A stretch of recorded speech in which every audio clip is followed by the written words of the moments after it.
what we're going to do now, and all of this is going to be on video, so please be good. We're going to talk about what we're going to be doing over the next couple of weeks. Firstly, we've been having a look at some sensors. These are them. So we've got gas, sound, temperature, ultrasonic, light, colour, water, humidity, movement, and flame as well. Now, for those, you've got all the pieces, and you've been thinking about how to use the sensors to help us to check the environment. Why? Because in our project, the community is going to, or wants to, make our Riverside better for the community. And we are going to try and help the community with our technology. So you put your ideas on the boards. We're going to take a look at those now. So can you all come with me, please? Can you all come with me? Everybody, please. Okay. So the first sensor that we've looked at is the humidity. What you've said is it's important for our community because we can know how much water is in the air so we don't sweat. Okay, that's interesting. Because what would you do about sweating outside in the Riverside? Okay, we might need more ideas about how to combat sweating outside.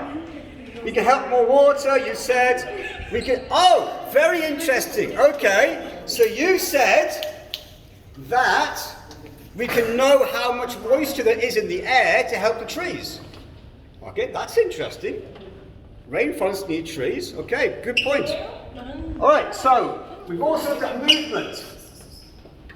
So we said that we can check if there's wildlife. What kind of wildlife lives around the trees and the Riverside? Birds, yes. No. What else? No. Sorry? Squirrels! Oh, do we have squirrels? Excellent. Okay. Rats, I hope not. So, what I find lovely in Ho Chi Minh is that we have owls at night. And you could check the wildlife. Okay, thank you for that. Next one. Alright, our next sensor, guys, what you've said is the sound sensor. You said, guys, let's come here, please. Let's come here, please. Thank you very much. Well done. Okay, you said we can check the volume of the river. Is that true? Maybe. Can we check the volume of the river with a sound sensor? No, I think there's an error in there somewhere. Yeah. We cannot check the volume of the river with a sound sensor. Secure foreign objects from entering the area.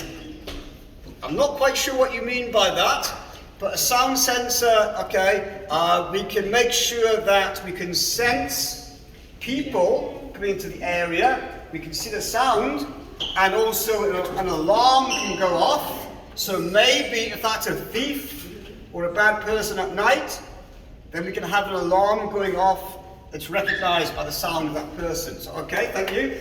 Let's come around to the next one. The next one is your ultrasonic distance and speed. Okay? So what we said here, guys, let's come around please. Let's come around please. Thank you very much. Well done. Well done. Okay, so you said we can measure how deep the river is with the ultrasonic. Yes, we can. So, if the ultrasonic is put at a certain height above the water, then we can check how the water rises and drops. So we can check the depth of the water. So that's good, well done. Measure how fast the river flows. Okay, interesting one. And also, guys, some attention here, please. Thank you very much. Okay. You can help define anything beneath the river. No, we can't do that. The ultrasonic is going to be stopped by the water. Okay, the sound is going to reflect off the water. Right, let's move on to the last three. Guys, come here, please. Hopefully you're paying attention. We're still on video.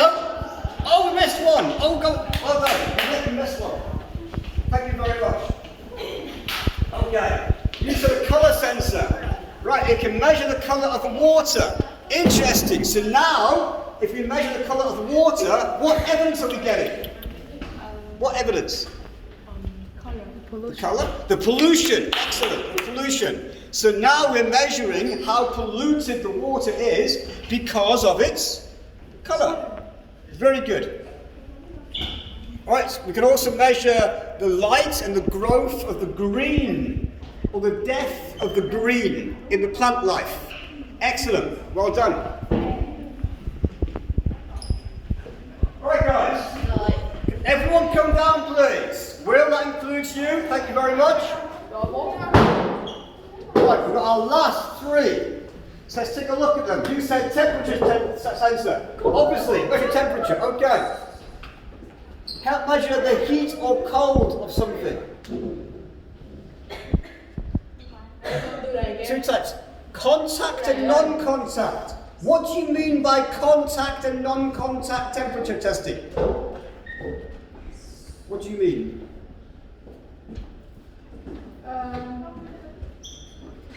Like no liquid. Sorry. It's like no liquid. Okay, so here we can check the temperature by touching something, or we can check the temperature by not touching, so we check the temperature of the area around the sensor. Okay, excellent. Next, checking the water level. Measure the water. You said detect the level of substances that can flow. Okay, what do you mean by that? What do you mean by that? Who wrote that? Tiffany. Tiffany? What's it mean? Lena. Okay, we're going to come back to that one. The control panel can be programmed to automatically turn on the water. Oh, fantastic. That is a really good use of the sensor. Alright, so you're using the sensor to turn the water on, to turn the water off. Excellent idea. Yay. To gauge and manage the water level. Yes, it's the same thing. Well done. That's excellent. Right, light. Last one, guys. Light sensor. Test for ambient light. Oh, someone well done on this vocabulary. You've been researching the sensor very well. So it checks the ambient light, the light around us that's always there. Ambient, it's around us, it's always there. If the light affects the environment around the trees, for example, excellent. The environment has, whether the environment is green and more mature so plants can grow in better lighting.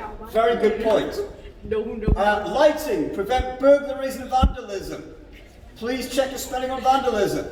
Allow it significant something. I think we haven't finished something there. Okay, very interesting idea to use light sensing to prevent burglary. That's a really, really good idea. We can expand on that later. Okay, guys, well done to everyone. Thank you very much.